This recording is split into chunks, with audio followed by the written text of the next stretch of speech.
नमस्कार, मी संदीप चव्हाण आणि आपण पाहताय टॉप न्यूज मराठी। मस्साजोग येथील संतोष देशमुख हत्या प्रकरण आणि मग त्या संदर्भात सुरू झालेली खटल्याची सुनावणी। सगळ्यात महत्त्वाची बातमी पहिल्यांदा टॉप न्यूज मराठीच्या प्रेक्षकांना देतोय की केज जिल्हा व सत्र न्यायालयात जी आतापर्यंत सुनावणी सुरू होती किंवा पहिली सुनावणी जी केज न्यायालयात पार पडली, आता यापुढची या खटल्याची सगळी सुनावणी बीड जिल्हा सत्र न्यायालयात होणार आहे। बाळासाहेब कोल्हे सरकारी वकील यांनी या ठिकाणी ट्रान्सफर पिटिशन दाखल केली होती बीड न्यायालयात। त्यावर काल सुनावणी झाली। बचाव पक्षानं या गोष्टीला विरोध केला। बचाव पक्षाचं म्हणणं होतं की केज न्यायालयातच ती सुनावणी चालू राहावी, पण सहाय्यक सरकारी वकील बाळासाहेब कोल्हे यांनी मात्र बीड जिल्हा सत्र न्यायालयात ही सुनावणी व्हावी अशी याचिका दाखल केली होती। कारण या सगळ्या आरोपींना बीड जिल्हा कारागृहातून केजला ने-आण करण्यामध्येच कायदा व सुव्यवस्थेचा प्रश्न निर्माण होऊ शकतो। शिवाय जे कोण या प्रकरणातले साक्षीदार आहेत ते केज तालुका परिसरातले आहेत, त्यामुळे त्यांच्यावर प्रभाव पडू शकतो। म्हणून या खटल्याची सुनावणी केज न्यायालयात न होता ती बीड जिल्हा न्यायालयात व्हावी अशी याचिका दाखल केली होती। काल दोन्हीही पक्षातर्फे, उभय पक्षातर्फे म्हणजे सरकारी वकील आणि बचाव पक्षातर्फे यावर युक्तिवाद झाला। न्यायालयाने निकाल काल राखून ठेवला आणि आज मुख्य न्यायाधीशांनी निकाल दिला की आता हा खटला बीड जिल्हा न्यायालयात त्या ठिकाणी सुनावणीसाठी घेतला जाईल। याची पुढची तारीख म्हणजे दुसरी सुनावणी या खटल्याची 26 मार्च रोजी होणार आहे। आता आणखी एक महत्त्वाचा मुद्दा याच गोष्टीला धरून, तो म्हणजे मुळातच बीड जिल्हा सत्र न्यायालयात या सगळ्या आरोपींना त्या ठिकाणी इझिली ट्रॅव्हल करता येऊ शकतं, कारण की बीड जिल्हा कारागृहातून त्यांना बीड जिल्हा न्यायालयात आणायचं आहे। त्यामुळं जे पहिल्या सुनावणीमध्ये त्यांना व्हीसी द्वारे या खटल्यामध्ये दाखल करण्यात आलं, आता मात्र त्यांना या ठिकाणी थेट जिल्हा कारागृहातून जिल्हा सत्र न्यायालयात आणता येऊ शकतं आणि प्रत्यक्ष त्या ठिकाणी ते कोर्टात हजर राहू शकतात। महत्त्वाचा मुद्दा आणखी एक, बीड जिल्ह्यामध्ये जिल्हा दंडाधिकारी शिवराज स्वामी यांनी सगळ्यात महत्त्वाचं म्हणजे या ठिकाणी शिवकुमार स्वामी यांच्याकडून 19 मार्चच्या रात्री 12 पासून ते 2 एप्रिल पर्यंत मनाई आदेश लागू करण्यात आलाय, मनाई आदेश जारी करण्यात आलेला आहे। याचाच अर्थ बीड जिल्ह्यात आज रात्रीपासून 2 एप्रिल पर्यंत आता परवानगी शिवाय कोणतेही मोर्चे, आंदोलन तुम्हाला निदर्शनं करता येणार नाहीत, असं या ठिकाणी शिवकुमार स्वामी यांनी आपल्या आदेशात म्हटलंय। आणि म्हणजे आतापर्यंतची जी पार्श्वभूमी बीड जिल्ह्याची पाहिली तर एकतर आधीच आरक्षणामुळे वातावरण गरम आहे, त्याशिवाय संतोष देशमुख हत्या प्रकरण, त्यात धनंजय मुंडे यांचा झालेला राजीनामा, शिवाय मराठा आणि वंजारा यांच्यामध्ये तो काही थोडाफार वाद पेटलेला आहे। या सगळ्याच गोष्टींना अनुषंगानं आणि नागरगोजे यांची झालेली आत्महत्या, या सगळ्या गोष्टी पाहता बीड जिल्ह्यामध्ये आज रात्री 12 वाजल्यापासून 2 एप्रिल पर्यंत या ठिकाणी मनाई आदेश लागू करण्यात आलेला आहे। या दरम्यान कुणालाही परवानगी शिवाय निदर्शनं करता येणार नाहीत, मोर्चे काढता येणार नाहीत, आंदोलन करता येणार नाहीत।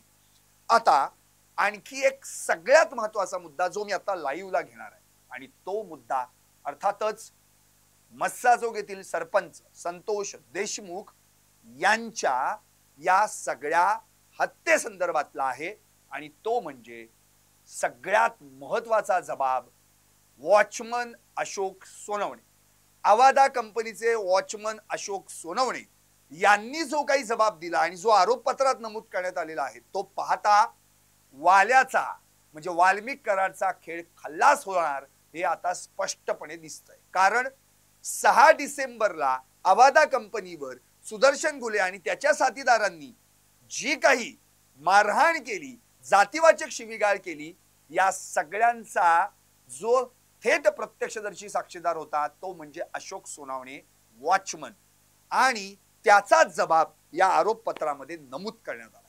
त्यामुळे या जबाबात नेमकं काय म्हटलंय हे सगळ्यांना जाणून घेणं अत्यंत महत्वाचं आहे. तुम्ही टॉप न्यूज मराठी पाहताय, त्या माध्यमातून तुम्हाला आता अशोक सोनवणे यानं 6 डिसेंबरला नेमकं काय घडलं हे आपल्या आरोपपत्रात जे काही कबुली जबाब दिलेला आहे त्यामध्ये नोंदवलेलं आहे. आता तो जबाब नेमका काय आहे हे पाहणं अत्यंत महत्वाचं आहे. पहिल्यांदा तुम्हाला ही माहिती देतो की अवादा कंपनीचा प्लांट जो मस्साजोग मध्ये आहे, तो ज्या जागेवर आहे ना, ती जागा हे वॉचमन अशोक सोनवणे यांच्यासह 13 जणांच्या नावावर आहे. आणि याचाच अर्थ ही जागा अशोक सोनवणेंची देखील आहे आणि अवादा कंपनीला या 13 जणांनी मिळून ही जागा प्लांट साठी भाडे तत्वावर दिलेली आहे. पण याच जागेवर म्हणजे या जागेचे मालकच अशोक सोनवणे आहेत.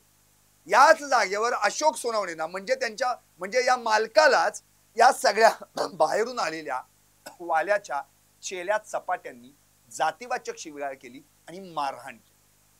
त्यामुळं ही जागा मुळातच अशोक सोनवणे आणि इतर 13 जणांची आणि याच जागेवर अशोक सोनवणे याच कंपनीमध्ये वॉचमन म्हणून कामाला होते.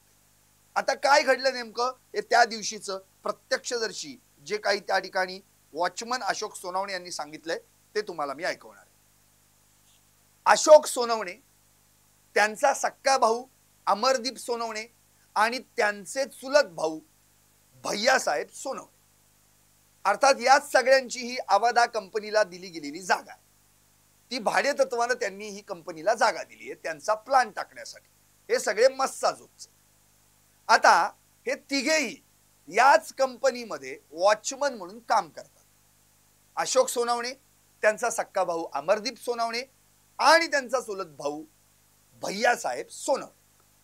आता झालं असं, अशोक सोनवणेंनी जो जबाब दिलाय त्यानुसार अशोक सोनवणे जे म्हणतात त्यानुसार 1 जुलै 2024 पासून ते या अवादा एनर्जी कंपनीच्या प्लांटवर वॉचमन म्हणून कार्यरत आहेत. म्हणजे अशोक सोनवणे मस्साजोगचे, हे सगळे जे आहेत ते बौद्ध समाजाचे आहेत. हे तिघेही ज्या जागेवर, जी जागा ज्यांनी भाडे तत्वावर कंपनीला दिली आहे त्याच जागेवर किंवा त्याच कंपनीत वॉचमन म्हणून काम करतात. अशोक सोनवणे 1 जुलै 2024 पासून त्या ठिकाणी कामास आहेत. याचाच अर्थ जर आपण पाहिलं तर डिसेंबर मध्ये हे प्रकरण घडलं सगळं आणि जुलै म्हणजे साधारण 5 महिने ते त्या ठिकाणी वॉचमन म्हणून काम करतायत. आता या ठिकाणी 6 डिसेंबरला काय घडलं याचा सगळा जबाब अशोक सोनवणे यांनी दिलेला आहे. 1 जुलै 2024 पासून वॉचमन म्हणून मी या कंपनीत काम करतो. 6 डिसेंबरला आमची ड्युटी होती सकाळी 7 ते दुपारी 3, म्हणजे 7 ते 3 म्हणजे 8 तासांची ड्युटी, वॉचमनची ड्युटी. या ड्युटीवर आम्ही तिघेही काम करत होतो. म्हणजे अमरदीप सोनवणे, त्यांचे सख्खे भाऊ, चुलत भाऊ भैयासाहेब सोनवणे आणि स्वतः अशोक सोनवणे हे सकाळी 7 वाजता त्या ठिकाणी 6 डिसेंबरला कामावर गेले. दुपारी 3 वाजता ड्युटी संपल्यानंतर ते घरी निघून जाणार होते. पण दुपारी 12 वाजता त्या ठिकाणी सुदर्शन घुले आणि त्याचे 4 साथीदार हे त्या ठिकाणी आले. हे सगळे टाकडीचे आहेत असा देखील त्यांनी जबाब नोंदवलेला आहे. दुपारी 12 वाजता एका गाडीतून त्यांनी जी सांगितली आहे, गाडी म्हणजे स्कॉर्पिओ. आता आपल्या सगळ्यांना माहिती आहे सुदर्शन घुलेची गाडी स्कॉर्पिओ 3333. यामध्ये सुदर्शन घुले, प्रतीक घुले, सुधीर सांगळे आणि अन्य एक अनोळखी इसम. आता तो चौथा कोण होता याचं नाव मात्र या जबाबामध्ये अशोक सोनवणेंना घेता आलेलं नाही. म्हणजे तो अनोळखी होता, अपरिचित होता. पण त्यांना हे तिघे जण माहित होते, सुधीर सांगळे, प्रतीक घुले आणि सुदर्शन घुले. हे तिघे आणि तो अनोळखी इसम असे 4 जण कंपनीवर आले एका गाडीतून. सुधीर सांगळे यानं काय केलं, त्यांचा जो भाऊ आहे अमरदीप सोनवणे म्हणजे त्यांचा सक्का भाऊ, याला गेट उघड असं म्हटलं. कंपनीचं जे गेट आहे प्लांटचं, त्या अवादा एनर्जी कंपनीचं गेट उघड असं म्हटलं. हे अशा धमकी देत. त्यावर अमरदीप यांनी तुम्ही साहेबांना फोन करा असं म्हटलं. म्हणजे वॉचमनची ड्युटी काय आहे? कुणी आला तर डायरेक्ट गेट कसं काय उघडायचं? मुळातच अवादा एनर्जी कंपनी एकतर मोठी कंपनी आहे आणि मोठमोठ्या त्या ठिकाणी त्या कंपनीचे प्रोजेक्ट, त्यातले जे साहित्य आहे, त्यामुळे कुणी अनोळखी इसम येईल आणि या ठिकाणी गेट उघड आणि त्याला आत घेता येईल हे शक्य नाहीये. त्यामुळे वॉचमननी म्हणजे अमरदीप सोनवणेंनी असं म्हटलं की तुम्ही एक काम करा, साहेबांना फोन करा. आता आतमध्ये साहेब म्हणजे कंपनीचे मॅनेजर होते शिवाजी थोपटे. असं म्हटल्यावर स्कॉर्पिओतून 4 जण खाली उतरले. याचाच अर्थ सुधीर सांगळेनं त्याच्या गाडीत बसूनच अमरदीप सोनवणे सांगितले गेट उघड. पण अमरदीप सोनवणे म्हटले फोन करा कंपनीमध्ये मग बोलूयात. आता हे म्हटलं त्यांना आला राग. हे 4 जण खाली उतरले. सुधीर सांगळे, प्रतीक गुले, सुदर्शन गुले आणि एक अनोळखी. हे खाली उतरल्यानंतर गेटवर आले आणि अमरदीप सोनवणे यांना सरक रे असं म्हणून शिवीगाळ केली. म्हणजेच अशोक सोनवणे यांचे सख्खे भाऊ अमरदीप सोनवणे हे गेटवर असताना त्यांना गेट उघडायला सांगितलं, पण त्यांनी गेट उघडलं नाही. म्हणून हे 4 जण गाडीतनं खाली उतरले आणि गेट उघड रे, सरक रे असं म्हणून त्याला शिवीगाळ केली. त्यानंतर हे सगळं ऐकायला त्या ठिकाणी अर्थातच शेजारी हे दोघेही होते. म्हणजे कोण? अशोक सोनवणे आणि भैयासाहेब सोनवणे, त्यांचे चुलत बंधू. हे दोघेही म्हणाले की बाबा शिव्या देऊ नका.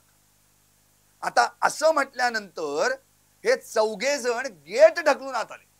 म्हणजे किती आरेरावी.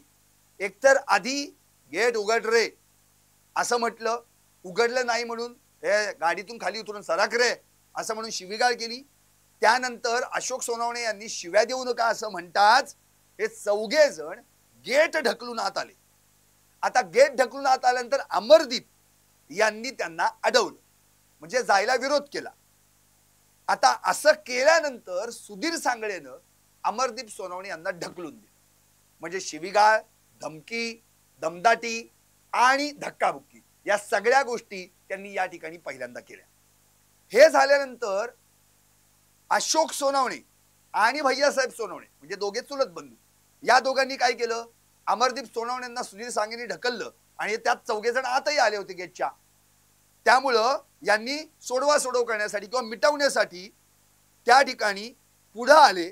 तेवढ्यात घुले, सुदर्शन घुले मोठ्या आवाजात, चढ्या आवाजात अशोक सोनवणे यांना म्हणाला, तू मस्सा जोगचा ना असं विचारून त्यांना जातीवाचक शिवीगाळ केली. इतकंच नाही तर मी सुदर्शन घुले, मी वाल्मिक अण्णा कराडचा माणूस आहे असं म्हणून पुन्हा एकदा जातीवाचक शिवीगाळ केली.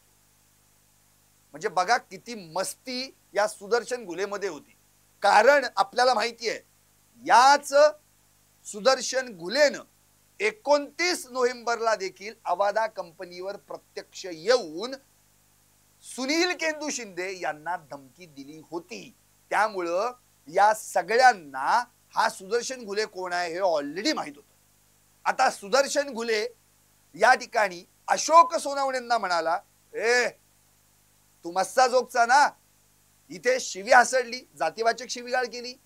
त्यानंतर पुन्हा एकदा मी सुदर्शन घुले वाल्मिक अण्णा कराडचा माणूस आहे असं दरडावून सांगत त्या ठिकाणी पुन्हा एकदा जातीवाचक शिवीगाळ केली आणि तुझी लायकी आहे का माझा रस्ता अडवायची असं म्हणून पुन्हा शिवीगाळ केली.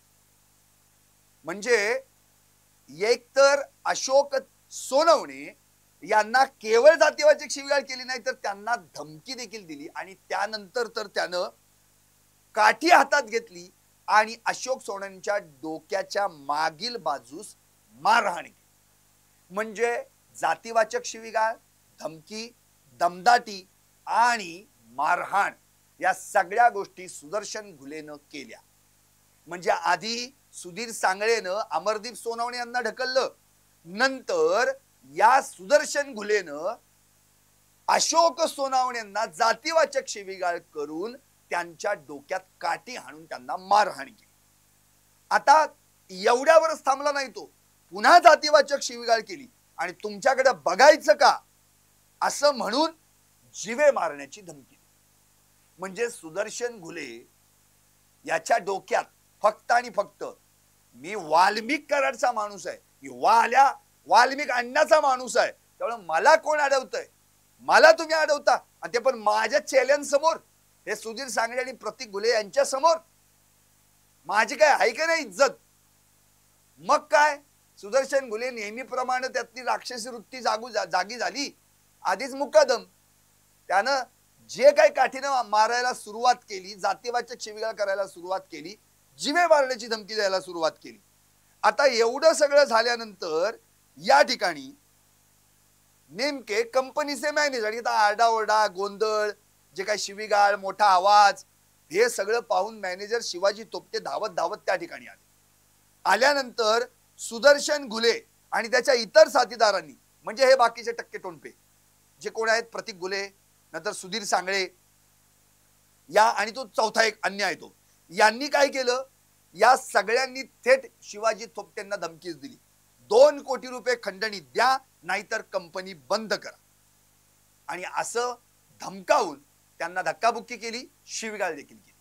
म्हणजे अमरदीप सोनवणे यांना ढकलण्यात आलं, नंतर अशोक सोनवणे यांना जातीवाचक शिवीगाळ करण्यात आली, जीवे मारण्याची धमकी देण्यात आली, मारहाण करण्यात आली आणि नंतर त्या ठिकाणी आलेल्या मॅनेजरला खंडणीची धमकी देऊन त्यांना देखील शिवीगाळ करण्यात आली, धक्काबुक्की करण्यात आली. आता हे सगळं घडत असतानाच इकडे मस्साजोगचे सरपंच संतोष देशमुख यांच्या कानावर ही गोष्ट गेली की असं असं झालेलं आहे, आपल्या गावातले वॉचमन आहेत अशोक सोनवणे यांना त्या ठिकाणी मारहाण झाली आहे. आता छोटस गाव आहे त्यामुळे पटकन लगेच कळतं की कोण कुठे, कारण की रस्त्यावर ही कंपनी आहे, रस्त्याच्या बाजूलाच ही कंपनी आहे. म्हणजे तो नगर अहमदपूर रोड जो आहे, म्हणजे आताचा अहिल्यानगर अहमदपूर रोड, या रोडवरच ही कंपनी आहे, रोडच्या शेजारीच. आणि त्यामुळं ही माहिती तात्काळ संतोष देशमुख यांना कळाली. आणखी आजूबाजूला बरेच जण बघे होते ज्यांनी हे सगळं प्रत्यक्ष पाहिलेलं होतं, त्यामुळं त्यांनी तात्काळ संतोष देशमुख यांना फोन करून ही माहिती दिली. संतोष देशमुख लगेच काही ग्रामस्थांसह त्या ठिकाणी अवादा कंपनीच्या आवारात पोहोचले. त्या ठिकाणी पोहोचल्यानंतर त्यांनी सुदर्शन घुलेला स्पष्टपणे सांगितलं की बाबा कंपनी बंद करू नका, लोकांना रोजगार मिळू द्या, असं त्या सुदर्शन घुलेला म्हटलं. त्यावर सुदर्शन घुलेचा इतका पारा चढला की त्यानं थेट संतोष देशमुख यांना जीवे मारण्याची धमकी दिली. त्यानं काय म्हटलं, सरपंच तुला बघून घेऊ, तुला जिवंत सोडणार नाही. हा सगळा जबाब अशोक सोनवणे यांनी नोंदवला आणि इथंच वाल्मिक कराडचा खेळ खलास झाला. कसा, आता हे सगळं व्यवस्थितरित्या समजून घेऊ आपण. कारण यामध्ये पहिल्यांदा सुदर्शन घुलेंनी हे एस्टॅब्लिशच करून टाकलं, मी सुदर्शन घुले वाल्मिक अण्णा कराडचा माणूस.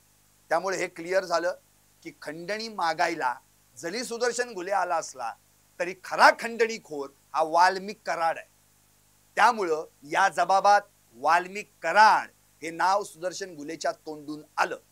दुसरी गोष्ट, सुदर्शन घुलेनं अशोक सोनवणे यांना जातीवाचक शिवीगाळ केली, मारहाण केली, धमकी दिली.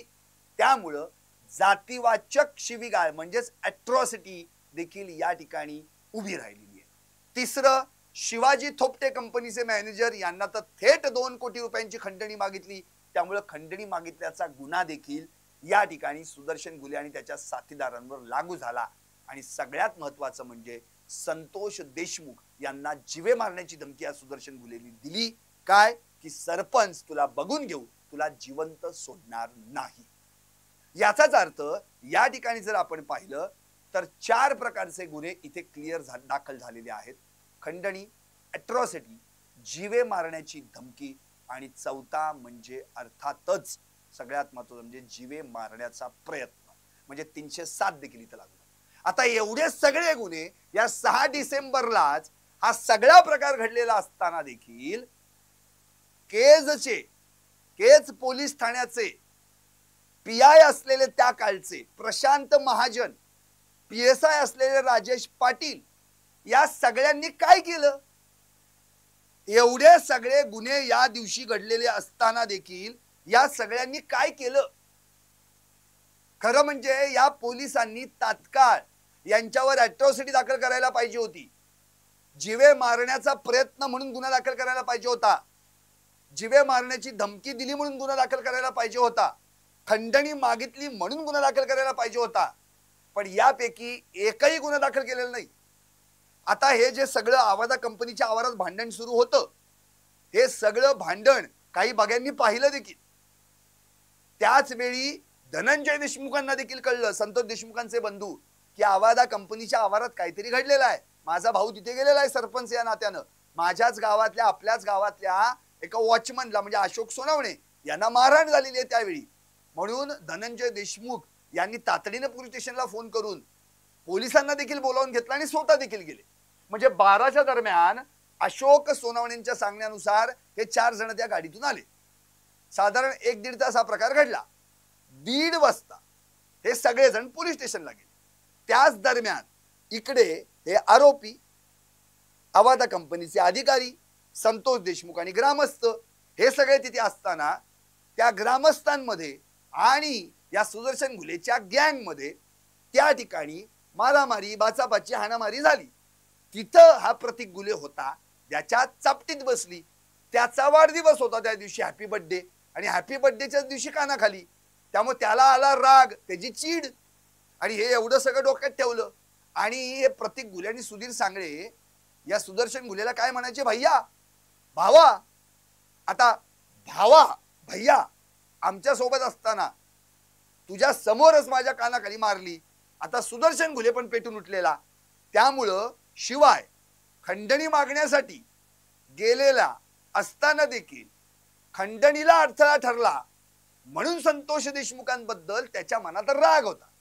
एकतर मुळात ही खंडणी काल परवापासून मागितली जात नव्हती, ती मुळातच 28 ऑगस्ट पासून मागितली जात होती आणि तेव्हापासून हे सगळं सत्र सुरू होतं.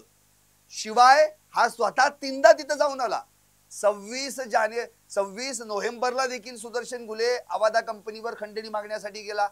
29 नोव्हेंबरला सुद्धा सुदर्शन घुले आवाजा कंपनीवर खंडणी मागायला गेला आणि 6 डिसेंबरला देखील तो आवाजा कंपनीवर जाऊन त्यानं खंडणी मागितली होती. याचाच अर्थ हे सगळे जे खंडणी बहाद्दर आहेत या सगळ्यांनी एकतर आम्ही खंडणी कधीपासून मागतोय, एकतर मुळात 28 मे पासून चालू होतोय प्रकरण, पण आम्ही इतके दिवस खंडणी मागतोय तरी देखील ही कंपनी खंडणी देत नाहीये. वाल्मिक कराडने तर फोन करून केलेला आहे. कारण की आपल्याला आठवतंय त्यांनी तर प्रत्यक्षात परळीमधील धनंजय मुंडेंच्या जगनमित्र कार्यालयात शिवाजी थोपटेला बोलवून घेतलं होतं आणि खंडणीची मागणी केली होती.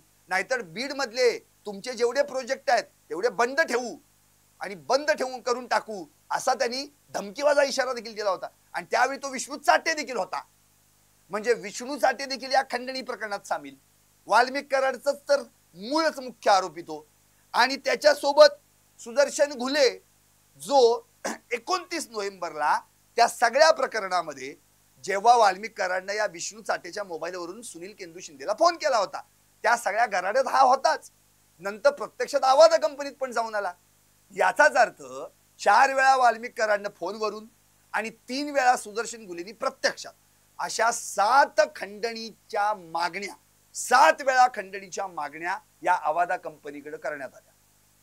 यामध्ये शिवाजी थोपटेंना प्रत्यक्ष परळीमधील जगनमित्र कार्यालयात, 3 वेळा थेट सुनील केंदू शिंदेंना फोनवरून आणि 3 वेळा स्वतः सुदर्शन घुले कंपनीत जाऊन, आणि शेवटचा जो गेला तो म्हणजे 6 डिसेंबरला, ज्या दिवशी त्यानं कहरच केला. गेट आत ढकलून सगळे आत गेले, वॉचमनला मारहाण केली, त्यांचे सख्खे बंधू अमरदीप सोनवणे यांना ढकलून दिलं, शिवाजी थोपटे यांना जातीवाचक शिवीगाळ केली, त्यांना सुद्धा धक्काबुक्की केली, खंडणीची मागणी केली. आता हे एवढं सगळं घडल्यानंतर त्या ठिकाणी आलेल्या संतोष देशमुख या सरपंचांना देखील सुदर्शन घुलेनं तुला बघून घेऊ, जिवंत सोडणार नाही अशी धमकी दिली. आता त्यावेळी सगळी मारहाण झाल्यानंतर ते थोडं गपगार झालं, तोपर्यंत पोलीस आले होते. मग पोलिसांनी काय केलं, पोलिसांनी या सगळ्यांना घेतलं आणि पोलीस स्टेशनला नेलं. आता इकडे संतोष देशमुख, ग्रामस्थ धनंजय देशमुख, शिवाय या कंपनीचे अधिकारी शिवाजी थोपटे हे सगळेजण पोलीस स्टेशनला गेले, हे सगळे आरोपी पोलीस स्टेशनला आणले गेले. शिवाय अशोक सोनवणे, अमरदीप सोनवणे आणि भैयासाहेब सोनवणे हे तिघही वॉचमन, म्हणजे एवढे सगळे पोलीस स्टेशनला दुपारी 1 ते 1:30च्या दरम्यान गेले. आता एवढं सगळं घडलंय रामायण, तरी देखील या केजच्या पोलिसांनी त्यांची फिर्यादच नोंदवून घेतली नाही. अहो अशोक सोनवणे तर हातापाया पडत होता पोलिसांच्या, अहो माझी फिर्याद नोंदवून घ्या, माझी फिर्याद नोंदवून घ्या. पण 1:30 वाजता गेलेल्या अशोक सोनवणेंना रात्री 10:30 वाजेपर्यंत त्या ठिकाणी थांबावं लागलं, पण एकाची देखील फिर्याद नोंदवून घेतली नाही. आता हे एवढं सगळं 1:30 ते 10:30 म्हणजे आपण जर पाहिलं साधारण, म्हणजेच साधारण 8 तास या सगळ्यांना का बसवण्यात आलं, का खेळवण्यात आलं, का त्यांची फिर्याद नोंदवून घेतली नाही. म्हणजे 8 तासात या वाल्मिक कराडचे फोन, या विष्णू चाटेचे फोन, कारण की विष्णू चाटे तेव्हा एका पक्षाचा तालुका अध्यक्ष, वाल्मिक कराड धनंजय मुंडेंचा निकटवर्तीय, त्यामुळे यांची चलती. आणि हे सगळे पोलीस या वाल्मिक कराडच्या खिशातले, ते प्रशांत महाजन, तो PSI राजेश पाटील, मी आधीही तुम्हाला सांगितलेलं आहे, वाल्मिक कराडचा गमजा, खालच्या 2 खिशात इकडं पोलीस इकडं प्रशासन, हातात गंडे दोरे आणि आपल्या चेले चपाट्यानं घेऊन बोंबलत फिरायचं. पायात चप्पल नाही पण खिशात 3 मोबाईल आयफोनचे, 16 प्रो 13 प्रो 60,000 70,000 किंमत असलेले, आणि धमक्या, खंडणी, अपहरण, जीवे मारण्याचा प्रयत्न, दमदाटी, जमीन बळकाव, प्रॉपर्टी घे, राखेत लोळव, वाळूत गाड, हे सगळे उद्योग या वाल्मिक कराडनं त्या ठिकाणी बीड जिल्ह्यामध्ये सुरू केले होते. मस्साजोग आणि बीड 70, म्हणजे मस्साजोग आणि परळी 70 किलोमीटरचं अंतर आहे. म्हणजे त्याची व्याप्ती किती आहे बघा. केज मध्ये त्याच्या टोळ्या, अंबाजोगाईत त्याच्या टोळ्या, धारूर मध्ये त्याच्या टोळ्या, परळीत त्याच्या टोळ्या, सगळ्या टोळ्या गोळा करून या वाल्मिक कराडनं अक्षरशः उपसा सिंचन योजना सुरू केली होती. सगळं नुसता हापसा, इकडून पैसा हापस, तिकडून पैसा हापस, आणि हे सगळे कामाला लावले होते पोलीस, टोळ्या, चेले चपाटे सगळे. आणि जितक्या काही कंपन्या बीड जिल्ह्यामध्ये आल्या की वाल्मिक कराडनं तिथं खंडणीसाठी फोन केलाच म्हणून समजा.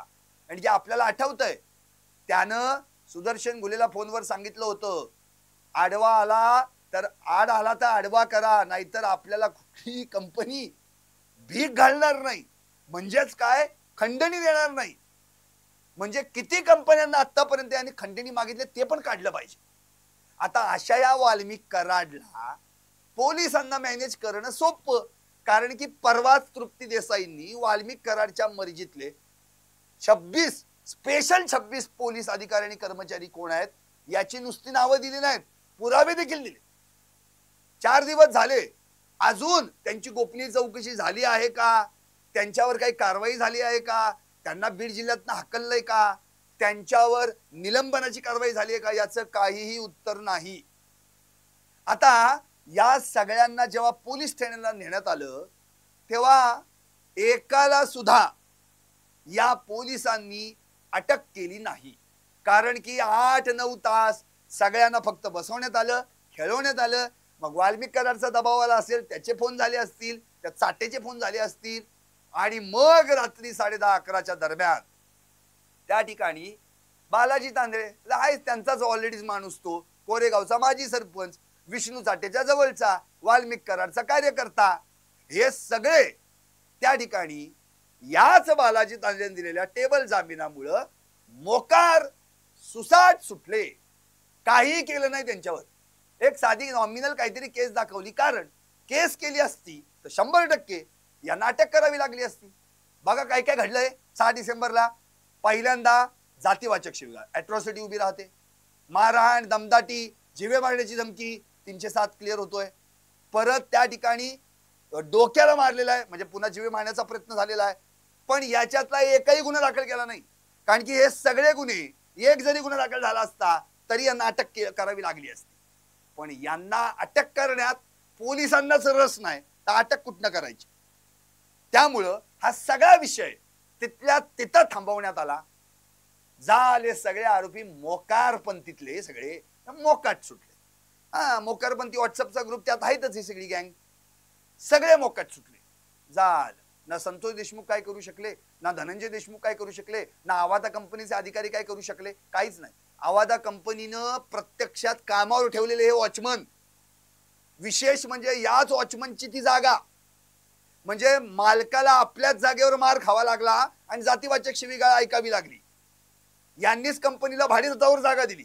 1-2 नाही, 16 सोनावणे, 13 सोनावणे त्यांच्याच जागा या, पण त्यांच्याच जागेवर त्यांनाच मारहाण करण्यात आली. आता एवढं सगळं घडलं, पण काहीच कुणी काय करू शकलं नाही. शेवटी जो तो निघून गेला.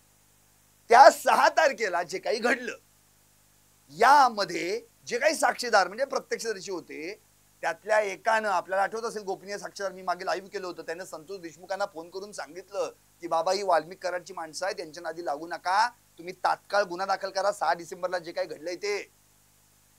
पण संतोष देशमुखांनी त्याकडे कानाडोळा केला. त्याचं कारण एवढंच असेल असं मला तरी वाटतं की स्वतः संतोष देशमुख पोलीस ठाण्यात हजर आहेत 6 डिसेंबरला, वॉचमनची तक्रार नोंदवून घ्या म्हणून, पण अॅट्रॉसिटीची तक्रार दाखल करून घेतली जात नाही, जीवे मारण्याच्या धमकीची तक्रार दाखल करून घेतली जात नाही, जीवे मारण्याचा प्रयत्न केला गेला ती देखील तक्रार दाखल करून घेतली जात नाही, तर माझी तक्रार काय दाखल करणार. त्यामुळे संतोष देशमुखांना अंदाज आला होता की हे पोलीस काही कामाचे नाहीत, हे आपल्याला मदत करणार नाहीत. त्यामुळं त्या गोपनीय साक्षीदारांनी दिलेला सल्ला संतोष देशमुखांनी कदाचित त्यामुळे पाळला नाही. प्रश्न असा पडला, 6 डिसेंबरला हे सगळं घडलं, घरी गेले, त्यांनी सगळं सांगितलं देखील असं असं घडलं बाबा, की वाल्मिक कराडची प्रवृत्तीची ते गुंड प्रवृत्तीची लोक, ते वाल्मिक कराडची माणसं. आणि मला तो सुदर्शन घुले म्हणाला सुद्धा की तुला बघून घेईन सरपंच, तुला बघून घेऊ, तुला जिवंत सोडणार नाही, त्यामुळं मला जरा भीती वाटते वगैरे. घरच्यांशी त्यांनी संवाद साधला. मग 7, 8, 2 दिवस लातूरला होते, जेणेकरून बाबा काय त्यांचं आता तिकडे घरच त्यांचं, मग त्या ठिकाणी ते होते, तिथं फॅमिली होती, त्यांना ते जरा टेन्शन मध्ये पण वाटले. पत्नीने विचारलं अश्विनी देशमुख यांनी, नंतर भावाशी देखील संवाद झाला त्यांचा, मुलीशी देखील संवाद झाला, पण त्यांना सारखे वारंवार फोन येत होते. आता हे फोन काय येत होते आपल्याला माहिती आहे, कारण की 6 डिसेंबरला जे काही घडलं ते सगळं सुदर्शन घुलेनं विष्णू साठेला सांगितलं, म्हणजे माहित झालं ना. आणि विष्णू साठेनंच त्यांना जामीन मिळवून दिला, त्यामुळे विष्णू साठेला माहिती आहे, आणि विष्णू साठेला माहिती आहे, त्यामुळे वाल्मिक कराडला माहिती आहे. वाल्मिक कराड तिकडे वाट कशाची बघत होता, कधी पोतं येतंय, 2 कोटीचं पोतं कधी येतंय, आणि त्या पोत्यात आलेले 2 कोटी मी कधी मोजतोय. खंडणी मागतायत कधीपासून, ऑगस्ट पासून चालू आहे प्रकार. ऑगस्टला नाही मिळाली, सप्टेंबरला नाही, ऑक्टोबरला नाही, नोव्हेंबरला नाही, शेवटी डिसेंबर उजाडला तरी नाही. त्यामुळे आता या वाल्मिक कराडला अक्षरशः पित्त खवळल्यासारखं झालं. अरे कोण आला तर मधी आपल्या खंडणीच्या आड, सुदर्शन घुलेने विष्णू साठेला सांगितलं होतं, विष्णू साठेने वाल्मिक कराडला सांगितलं होतं, झालं यांची चक्र फिरली. अरे असा जर आता हा कोण अडथळा आपल्यामध्ये आला तर आपल्याला खंडणी कशी मिळणार. मग 7 तारखेला सुदर्शन घुले आणि वाल्मिक कराड याचा फोन झाला. सुदर्शन घुलेला वाल्मिक कराडने सांगितलं, जर कोण आड आला तर आडवा करा, नाहीतर उद्या आपल्याला कुठली कंपनी भीक घालणार नाही. या संदर्भात विष्णू चाटे यांच्याशी बोला आणि कामाला लागा. याचाच अर्थ वाल्मिक कराडनं विष्णू चाटेकडं जो निरोप दिला आहे किंवा निरोप द्यायचा होता त्याची पार्श्वभूमी सुदर्शन घुलेला क्लिअर करून सांगितली. आणि नंतर विष्णू चाटेने वाल्मिक कराड यांचा 8 तारखेला फोन झालाच आहे, 7 तारखेला फोन झालाच होता. त्यांनी सांगितलंच होतं विष्णू चाटेला की आता हे सगळं जे आहे हा निरोप आहे, हा निरोप सुदर्शन घुलेला दे. त्या दरम्यान वाल्मिक कराडनं विष्णू चाटेला म्हटलं असेल, काय तुझी पोरं कामाचीच नाहीत, कामच होत नाही खंडणीचं म्हणजे काय. विष्णू चाटे पण खवळला. मग संतोष देशमुखांना त्याने धमकीची फोन करायला सुरुवात केली, वाल्मिकांना तुला जिवंत सोडणार नाही म्हणून. 7 तारखेला फोन, 6 तारखेला सुदर्शन घुलेची प्रत्यक्ष धमकी. मग 8 तारखेला काय घडलं तर 8 तारखेला स्वतः विष्णू चाटे हा निरोप घेऊन सुदर्शन घुलेला भेटायला. आता काय घडलं, हा सुदर्शन घुले, विष्णू चाटे आणि आणखी 4 म्हणजे आणखी 5 असे 7 जण नांदूर फाट्यावरील, म्हणजे त्याच नगर अहमदपूर रोडवरील नांदूर फाट्यावरील तिरंगा हॉटेल धाब्यावर एकत्र जमले. आता त्या ठिकाणी दोस्ती वॉशिंग अँड ग्रीसिंग सेंटर आहे, त्या धाब्याला लागूनच, त्या हॉटेलला लागूनच. तर यांनी त्या हॉटेलमध्ये न बसता ते दोस्ती आणि अँड ग्रीसिंग वॉशिंग सेंटर याच्या समोरच्या टेबलावरच ठाण मांडलं. सगळेजण बसले. वेटर आला जवळ की गप बसायचं, वेटर गेला की बोलायचं, कारण की तिथं कट शिजत होता. तिकडं त्यांनी ऑर्डर दिलेली गावरान चिकन शिजत होतं आणि या टेबलावर कट शिजत होता, जो दुसऱ्या दिवशी त्यांना पूर्णपणे फत्ते करायचा होता. आता त्यांनी तिथं जे शिजवलं ते वाल्मिकरांना सांगितलं.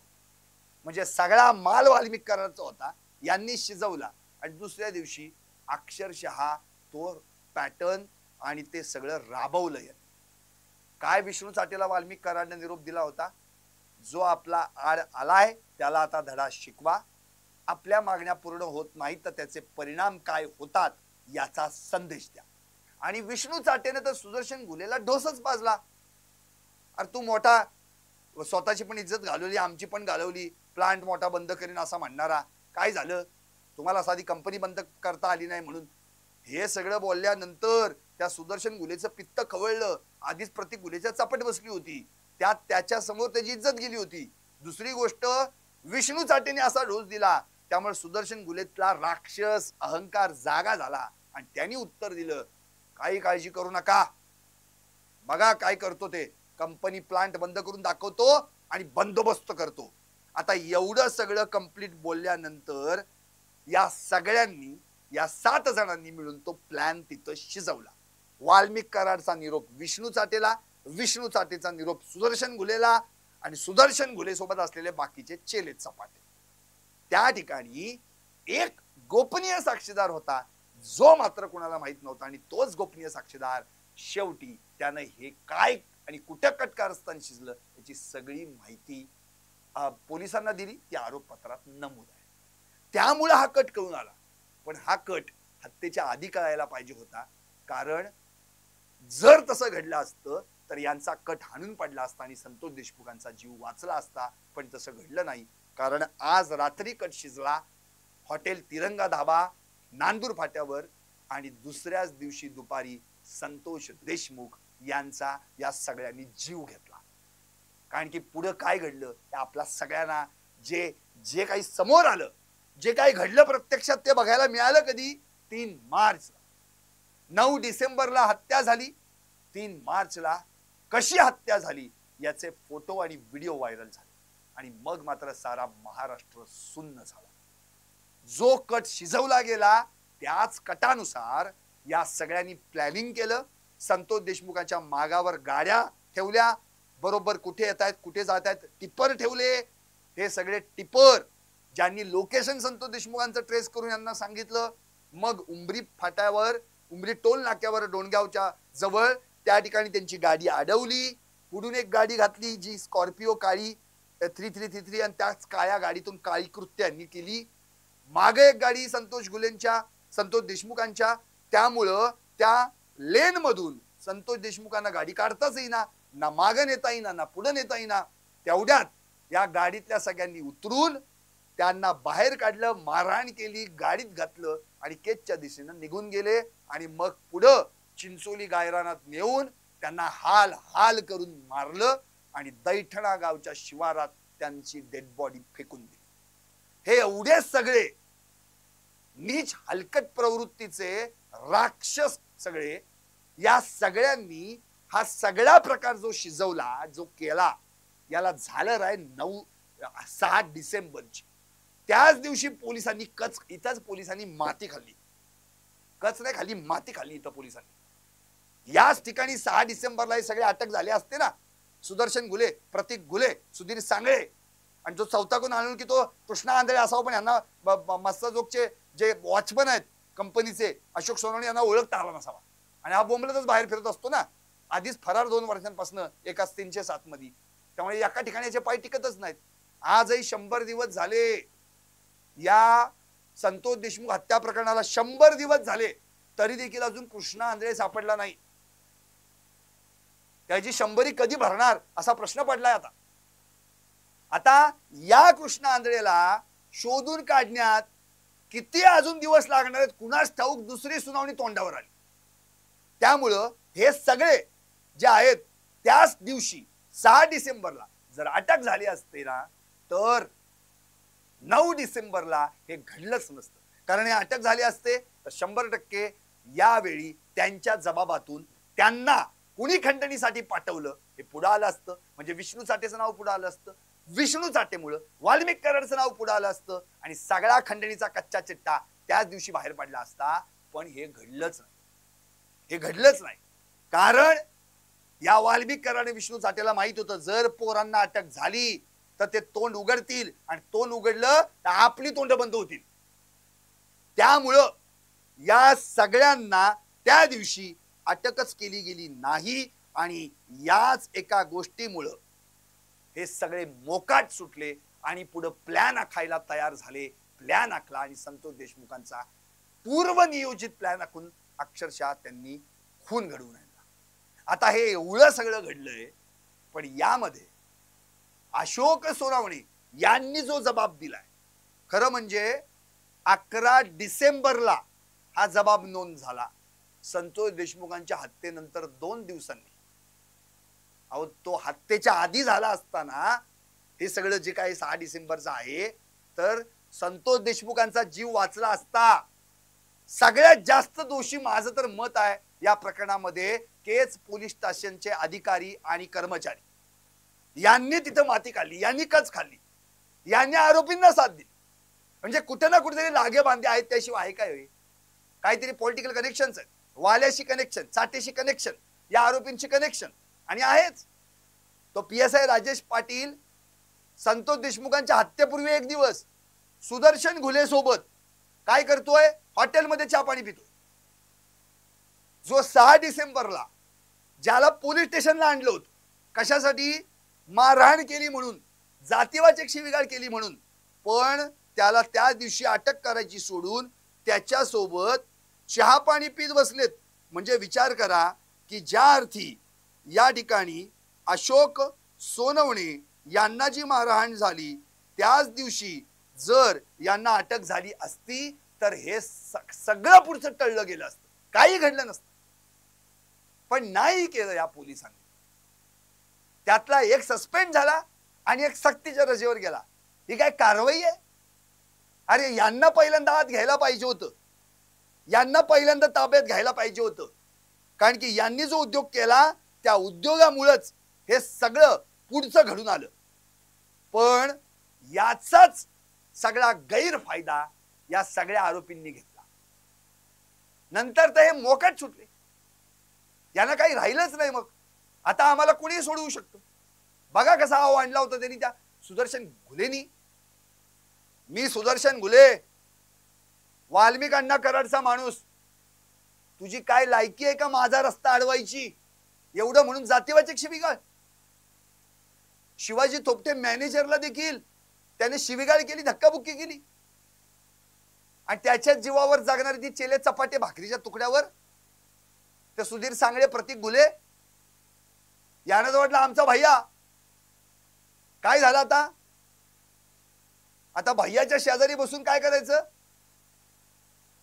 या सगळ्यांना त्याच वेळी फटके पडले असते ना 6 डिसेंबरला, कडक पोलीस असते ना त्या दिवशी, सदरक्षणाय खल निग्रहणाय, तर हे सगळं पुढचं घडलंच नसतं. पण या पोलिसांनी कच खाल्ली, माती खाल्ली आणि इथंच सगळी वाट लागली. या सगळ्या प्रकरणामध्ये जो राजेश पाटील PSI ज्या सुदर्शन घुलेला 6 डिसेंबरला आत टाकायचंय त्याच्याच सोबत केज मध्ये हॉटेलमध्ये बसून चहा पितोय, म्हणजे यांचे लागेबांधे आधीपासून आहेत. म्हणजे सुदर्शन घुले हा 6 डिसेंबरच्या आधीपासून याला ओळखतोय. अहो खरंच आपण बघितलं की अख्ख्या महाराष्ट्राने 6 डिसेंबरच्या आधी तारीख येते 29 नोव्हेंबर महिन्यातली. त्या दिवशी ही सगळी टाळकी आपल्याला केज मधल्या त्या विष्णू चाटेच्या कार्यालयाच्या आसपास असलेल्या परिसरात दिसली होती. वाल्मिक कराड, PSI राजेश पाटील, सुदर्शन घुले, प्रतीक घुले, महेश केदार, तो सुधीर सांगळे, कृष्णा आंधळे, ही सगळी गँग होती. ती काय तिथे काय क्रिकेट टीम नव्हती, ती खेळायला गेली नाही. ती त्यांना खेळवायचं होतं. सुनील शिंदेला फोन करून खंडणी मागायची होती. आणि तेच केलं त्या वाल्यानी फोन केला विष्णू साठेच्या मोबाईलवरनं आणि आपला सगळा खंडणीचा काय तो भाग आहे तो त्या ठिकाणी मागितला. अर्थात त्याच दिवशी परत ते सगळे एकत्र बसले असतील ना की आता पुढे काय करायचं, खंडणी मिळत नाही. सुदर्शन घुलेला ऑर्डर सोडली, जाऊन ये कंपनीवर बघ काय म्हणतोय तो. म्हणून सुदर्शन घुले त्या दिवशी प्रत्यक्ष जाऊन आला आवादा कंपनीवर. त्यामुळं या सगळ्या प्रकरणात सगळ्यात महत्वाचा जबाब या वॉचमनचा आहे. हे जे 3 वॉचमन जे आहेत, अशोक सोनवणे त्यांचे सख्खे बंधू, अमरदीप सोनवणे आणि त्यांचे चुलत बंधू भैयासाहेब सोनवणे, या ठिकाणी प्रत्यक्ष बघितलेला आहे की सुदर्शन घुले कसा धमकी देऊन गेला संतोष देशमुखांना, सरपंच तुला बघून घेऊ, तुला जिवंत सोडणार नाही. ही सुदर्शन घुलेच्या तोंडात कुठं आलंय वाक्य? हे वाल्मिक कराडच्या चलन हा त्याचा आक्का तो. त्यामुळे ती ताकद माझ्या माग, कारण की पहिलंच वाक्य, मी सुदर्शन घुले वाल्मिक अण्णा कराडचा माणूस. अरे अशी किती माणसं ठेवलीत या वाल्यानी, किती पोचलीच अशी की ज्यांनी अनेकांचे संसार उघड्यावर आणले, घर उद्ध्वस्त केली ना. आता या सगळ्यांना जरी कोठडीत ठेवलंय तरी देखील यांच्या विरोधात जो स्ट्रॉंग खटला करण्यासाठी सह आरोपी करण्याची जी आवश्यकता होती ते हे पोलीस होते, पण त्यांच्याबद्दल एकही शब्द कोण काढत नाहीये. मी तर म्हणतो तृप्ती देसाई यांनी जी काय नावं दिली आहेत ना, याच्यातले पण काही जण या सगळ्या ह्याच्या वाल्याच्या निकटचे या सगळ्या प्रकरणात आहेत कुठं ना कुठेतरी. 26 जण स्पेशल 26 वेगवेगळ्या पोलीस स्टेशनचे आहेत. नेकनूर, वडवणी, धारूर, अंबेजोगाई, परळी, बीड, या सगळ्यांना यांच्यावर जे काही पुरावे, यांच्या विरोधात पुरावे दिलेत ना तृप्ती देसाईंनी, त्यातले सगळे जे कोण या वाल्याशी या प्रकरणाशी निगडीत असतील त्यांना देखील यामध्ये सहआरोपी केलं पाहिजे. शिवाय सचिन, तो राजेश पाटील आणि तो प्रशांत महाजन हे दोघं तर वेगळेच. त्यामुळे या सगळ्यांना जर कुठं चौकशी अंती पुढे आणलं तर 100% या प्रकरणावर आणखी प्रकाश टाकता येईल. पण तो प्रकाश पाडण्यासाठी या सगळ्यांच्या डोक्यात प्रकाश पडायला पाहिजे ना. पण तपास यंत्रणा यांच्याबद्दल एक शब्द बोलत नाही, चकार शब्द बोलत नाही. म्हणून तर धनंजय देशमुखांनी रिइन्व्हेस्टिगेशनची मागणी केली होती. नवनीत कावत त्यांच्याकडे त्यांनी मागणी केली की सीआयडी कडे जो तपास वर्ग झालाय आणि जेव्हा गुन्हा नोंद झालाय म्हणजे 9 ते 24 या दरम्यानचे जे काही 10-12 दिवस आहेत, त्या तपासाच्या दरम्यान अनेक काहीतरी लूप होल्स राहिलेले आहेत, लॅकिनोज राहिलेले आहेत, त्याचं रिइन्व्हेस्टिगेशन व्हायला पाहिजे. 29 नोव्हेंबरला जे काही घडलं, वाल्यानं जे फोन करून सुनील केदू शिंदेला धमकी दिली, त्याच दिवशी सुनील शिंदेची फिर्याद खंडणीची का नोंदली गेली नाही? तीच जर नोंद झाली असती तर त्याच दिवशी वाल्मिक कराड सापडत होता, विष्णू साठे सापडत होता, खंडणीच्या गुन्ह्यात अटक होत होती. पुढे ह्या त्याच्या चेल्या चपाट्यांना काय करायची गरज उरली नसती. पण तोही गुन्हा नोंदवून घेतला नाही आणि 6 डिसेंबरचा पण गुन्हा नोंदवून घेतला नाही. दोन्ही गुन्हे नोंदवले कधी? डायरेक्ट 11 डिसेंबरला. तोपर्यंत संतोष देशमुखांची हत्या होऊन 2 दिवस झाले होते. आणि आता आणखी एक महत्वाचा मुद्दा, तो म्हणजे संतोष देशमुख हत्या प्रकरणामध्ये सीआयडी आणि एसआयटीने जो संयुक्त तपास केला त्यामध्ये तब्बल 21 सिम कार्डचे सीडीआर तपासण्यात आले. 21 सिम कार्ड. म्हणजे विचार करा हे किती जण काय काय वापरत होते. आता यामध्ये 13 जणांचे 21 सिम कार्ड्स आणि त्याचे सीडीआर तपासले. आता कुणाकडे काय तेही सांगतो. वाल्मिक कराड 3 सिम कार्ड वापरत होता. 3 सिम कार्ड. 3 सिम कार्ड वरनं तो सगळ्यांशी संभाषण करायचा. त्याच्या नावावर एअरटेलचा 1 आणि जिओचे 2 सिम कार्ड होते. नंतर या सगळ्या प्रकरणामध्ये या 3 सिम कार्ड्स वरून त्याचे सीडीआर तपासण्यात आले. कधीपासून कुठपर्यंत? 28 ऑगस्ट ते 10 डिसेंबर. म्हणजे 28 ऑगस्ट 2024 ते 10 डिसेंबर 2024 म्हणजे हत्या झाल्यानंतरचा 1 दिवस. आणि 28 ऑगस्ट पासून, कारण की त्या दिवशीपासून खंडणी मागायला सुरुवात झाली होती, या सगळ्या दरम्यानचे सीडीआर तपासण्यात आले. नंतर विष्णू चाटे हा 2 मोबाईल वापरत होता, 2 सिम कार्ड वापरत होता. वोडाफोनचा 1, जिओचं 1. 28 ऑगस्ट ते 10 डिसेंबर या दरम्यान त्याचे देखील सीडीआर तपासण्यात आले. आणि त्याचा एक मोबाईल तर गायबच आहे, आपल्याला माहितीच आहे. नाशिकला तो म्हणतो माझा मोबाईल हरवला, पोलिसांनी शोध घेतला, मोबाईल काही सापडला नाही, मोबाईल गायब. नंतर सुदर्शन घुले हा तर पट्ट्यात 2 सिम कार्ड वापरत होता, दोन्ही जिओचे सिम कार्ड. 20 सप्टेंबर ते 9 डिसेंबर 2024 एवढ्या दरम्यान त्याचे सीडीआर तपासले. 9 डिसेंबर म्हणजे संतोष देशमुखांची हत्या ज्या दिवशी घडली त्या दिवसापर्यंत. नंतर प्रतीक गुले हा एक सिम कार्ड वापरत होता, जिओच एक सिम कार्ड. 29 नोव्हेंबर ते 9 डिसेंबर याचे सीडीआर तपासण्यात आले. सुधीर सांगळे जिओचा एक सीडीआर एक सिम कार्ड होतं. 29 नोव्हेंबर ते 9 डिसेंबर याचे देखील सीडीआर तपासण्यात आले.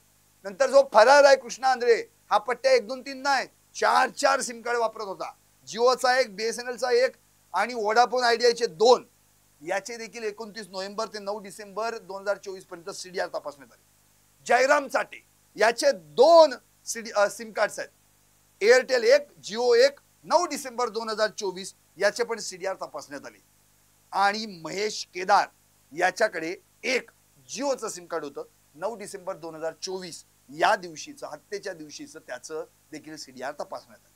आता उरलेले जे सीडीआर आहेत ते प्रत्यक्ष फिर्यादी म्हणजे अपहरण करताना जे प्रत्यक्ष साक्षीदार होते शिवराज देशमुख, संतोष देशमुख यांच्या देखील मोबाईलचे सीडीआर तपासण्यात आले आणि 3 अन्य साक्षीदार यांचे देखील सीडीआर काढण्यात आले. म्हणजे 13 जण आणि 21 सिम कार्ड.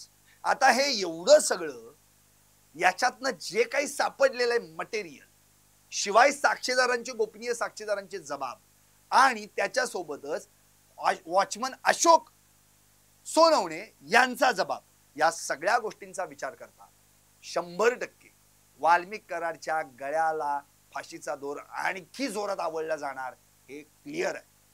त्यामुळं वाल्या आता सुटू शकणार नाही, त्याचे चेले चपाटे सुटू शकणार नाही. सुदर्शन गुलेवर हत्येचा पण गुन्हा, अॅट्रॉसिटीचा पण गुन्हा, खंडणीचा पण गुन्हा. विष्णू चाटेवर हत्येचा गुन्हा, खंडणीचा गुन्हा. वाल्मिक कराडवर हत्येचा गुन्हा, खंडणीचा गुन्हा, शिवाय मकोका वेगळाच. आता एवढे सगळे गुन्हे टाईट आहेत बीएसएनएसच्या कलमांनुसार, ते सुटूच शकत नाहीत. कारण वॉचमनचा पाहता जबाब, वाल्याचा खेळ खलास अशीच परिस्थिती आहे. आणि जो म्हणाला होता ना मी वाल्मिक अण्णाचा माणूस आहे, त्याचं तर काही खरं नाही. कारण की 6 डिसेंबरला यानंच प्रत्यक्षात संतोष देशमुखांना थेट धमकी दिली की सरपंच तुला बघून घेऊ, तुला जिवंत सोडणार नाही. आणि मी वाल्मिक अण्णाचा माणूस या 2 त्याच्या ज्या काही अशोक सोनवणेच्या जबाबातल्या ज्या 2 वाक्यांची भूमिका आहे ना, ही सुदर्शन गुलेला फासावर लटकवल्याशिवाय राहणार. त्यामुळे आता राहिलं फक्त एकच नाव, कृष्णा आंधळे. या कृष्णा आंधळेला कुठल्याही परिस्थितीत लवकरात लवकर अटक होणं अत्यंत गरजेचं आहे. कारण की हा जोपर्यंत अटक होत नाही तोपर्यंत त्याचं व्हर्जन, त्याच्याकडे असलेले मोबाईल वेगळेच, त्या मोबाईल मधले CDR, video call, WhatsApp group सगळं वेगळं. आणखी तोच त्या ग्रुपचा ऍडमिन होता मोकारपंथी ग्रुपचा. आणि याच मोकारपंथी ग्रुपवर त्यानं संतोष देशमुख यांची हत्या करताना किंवा त्यांना मारताना कसं मारतोय याचे व्हिडिओ कॉल त्या मोकारपंथी ग्रुपवर केले होते. त्यामुळं हे सगळं चित्र पुढे यायचं असेल तर कृष्णा आंधळे याला कोणत्याही परिस्थितीत अटक करणं गरजेचं आहे. आज 100 दिवस झाले तो फरार आहे आणि 100 दिवस संतोष देशमुख यांच्या हत्येला देखील झालेले आहेत. त्यामुळे आता येणारी 26 मार्चची सुनावणी अत्यंत महत्वाची आहे, जी सुनावणी बीड जिल्हा न्यायालयात होणार आहे. पहिली सुनावणी केज अतिरिक्त व सत्र न्यायालयात झाली. आता पुढच्या सगळ्या सुनावण्या बीड जिल्हा न्यायालयात होणार आहे. त्यामुळे बीड जिल्हा कारागृहातच हे आरोपी आहेत. कदाचित 26 मार्चला त्यांना प्रत्यक्ष कोर्टात आणलं जाईल. आता नेमकं काय घडणार आहे 26 मार्चला? दुसऱ्या सुनावणीला विशेष सरकारी वकील उज्ज्वल निकम देखील येणार का? या सगळ्याच गोष्टींची उत्तरं आपल्याला 26 मार्चलाच पाहायला मिळणार. पण एवढं नक्की आहे की या वॉचमन अशोक सोनवणे यांचा जबाब जो काही आता या ठिकाणी आपण पाहतोय, या जबाबानुसार 100% यामध्ये हे सगळे जण पूर्णपणे अडकलेले आहेत. कारण की वॉचमनचा पाहता जबाब, वाल्याचा खेळ खलास. पाहत राहा टॉप न्यूज मराठी, आपला महाराष्ट्र आपली.